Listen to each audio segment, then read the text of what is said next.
sort of wide plane. So that was kind of cool to reference that. And plus, like the lips on the bottom of a manta ray, you know, like if you look at the image on the on page 5, second to the right, next to the box fish, you see the bottom of a manta ray, and he's got these like lips, you know, and it's like it almost looks human-like, but it's not. So there's like this otherworldly kind of style to it, and that was kind of what inspired us. And you know, they love that. And then you can see on like page 6 and 7 and 8 and 9. Just so you know, like page 6, those are all my sketches, and you know, we're just kind of, these are really quick. We just, you know, paint them really quick. You know, I roughly sketch them out, and then I paint over them in Photoshop. And so those are mine on page 6, and then page 7, those are Aaron's. So you know, we try to do it to where it doesn't look like it's two different artists. You know, like I wanted to make it seem like it was just one artist doing all of them. So you know, I worked with him to try to. I gave him my Photoshop brushes. Like, these are the brushes that I'm using. Let's just make sure that they all feel seamless. And then on page 8, those are my character sketches. And you know, 19 is kind of fun. He has like 2 balls on top stuck onto the, you know. That was kind of like, what if it were like when you chew gum and then you roll it up in your hand, you can make like little balls. It could be that for the eyeballs. And a lot of the mouths, we were thinking like we crack into them, and then they would have like actual cracked surface, which I think is in this deck. Yeah, it's page 10. Yeah. So we actually went downstairs. There's this little deli underneath our place, and we, you know, at the mill, and we bought some gum, some dentine pellets, and we just started, you know, cracking into them and using that. And then we ended up using a lot of those elements in compositing and creating fully rendered character sketches, which you'll see a little bit on page 11. I photographed.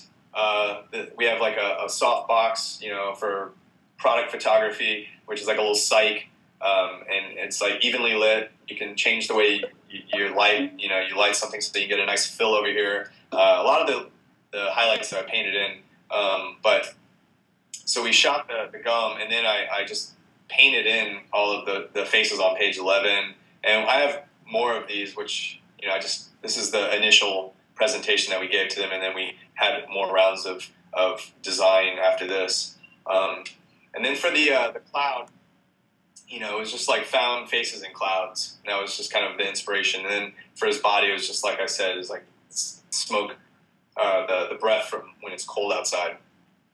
And then you see on page 15 and 16 our character sketches for him.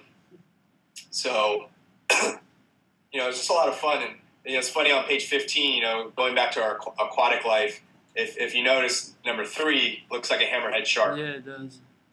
That was kind of our inspiration for a lot of these guys, like jellyfish, hammerhead shark. So that was definitely like where. And then page 15, just so you guys know, that's Aaron's work, and then page 16, those are mine. So you know, they all feel like they're kind of coming from the same artist, but they're not. And that's kind of the fun behind working together with other artists, is that you can create like a harmonious style between two different artists, and still have like a little bit of a unique touch to each thing that's mine or his, you know. So and then as always when I'm working with characters, you know, I like to put real context to those characters and give them personalities that people can immediately just sort of understand and get. So like with this, you know, it was like this sort of buddy comedy kind of thing. And one of my favorite films is from the 80s is Hear No Evil, See No Evil. Richard Pryor and Gene Wilder. It's like I used to watch it a lot when I was a kid. It's super funny. And I was like, what's a modern version of that? And I was like going back to Will Arnett again, you know, because he's really funny. I thought CeeLo and Will Arnett would be a funny sort of pairing. Different voices, like CeeLo's kind of got this, you know, high-pitched thing going, and then like Will Arnett, you know, he's got like this bassy, throaty voice, you know. So it's like fun to like put these different voices with the different characters, and that's like where you really start to see these characters come to life, and it's really exciting, especially, when it's like a recognizable voice from a celebrity on your art. Like, oh my God, mine, fuck, it's like, hey, we got this guy to do the voice of this character. It's just so cool, that's what's fun about working on these projects. There's some commotion going on. I think we just got a Christmas delivery. And then going back to what Mike was talking about, the sort of more three-dimensional renders. This is all painted in Photoshop. We didn't use any 3D. The gum is from the photograph of the gum, and then everything else is painted. I was pitching it to the agency. I was like, what if we did for print campaigns? We just put them in like this cheesy Olin Mills backdrop.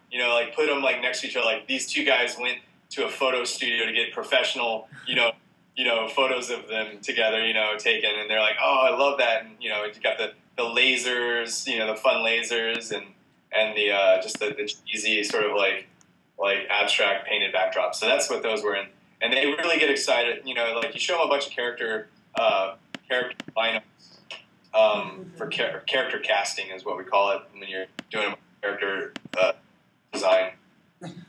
It's also fun to show them how it will potentially look in its final form, So that's why we do these style frames with fully lit 3D, fake 3D, because it's not actually coming from Maya. It's all painted, but we make it look as convincing as possible. It's concept art. That's what that is, and that's definitely like. I feel like that's still me and the kind of work that I like to do because it's fun character work, but it's not exactly my style specifically, but it's definitely like my voice and who I want to be as a director. Because I know at a certain point as a director, I can't do everything, and sometimes I do have to relinquish certain roles and tasks to other artists and other animators and compositors, and I work with DP when I shoot. Because, it's like that's just what it takes to make something that you saw on the level of progressive. I can't do something of that caliber all on my own. I mean, if I did, I would probably never sleep and never have any life outside of work. So that's what's great about working on commercials is that you get to work with so many talented people who just know so much more than you, And like for me, it's like I love that quote, like, if you're the smartest person in the room, then you're in the wrong room, And that's the way I like to look at life. Is that I want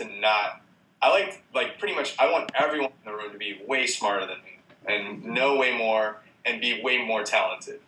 And if you can find those rooms, then you're going to get so good at your craft because you're going to learn so much from them. You're going to soak up so much, and it's awesome. So, and I feel like I've found that place at the mill. Everyone's just super talented. Okay, Brian. Yeah. I think we got some people want to ask some questions. Yeah. Brian, when you first, because you're working with the mill now, and I know you were doing freelance before that, how did that come about? Was it something that you decided that you wanted to go with the more collaborative thing and sought them out, or sought out that area? Yeah. Question. I didn't even touch upon that. How I wound up there. If you skip ahead to number 7 in that folder, you can see the African illustration that I did. It was a pro bono project that I got contacted by.